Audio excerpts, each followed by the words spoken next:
त्वदन्यः पाणिभ्याम् अभयवरदो दैवतगणः त्वमेका नैवासि प्रकटितवराभीत्यभिनया भयात्रातुं दातुं फलमपि च वाञ्छासमधिकम् शरण्ये लोकानां तव हि चरणावेव निपुणौ त्वदन्यः पाणिभ्याम् अभयवरदो दैवतगणः त्वमेका नैवासि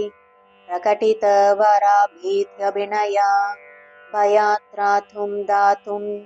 फलमपि च वाञ्छासमधिकम् शरण्ये लोकानां तव हि चरणावेव निपुणौ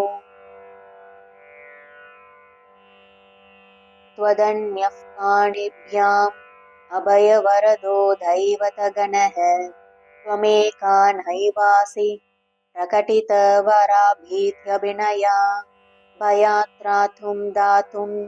फलमपि च वाञ्छासमधिकम् शरण्ये लोकानां तव हि चरणावेव निपुणौ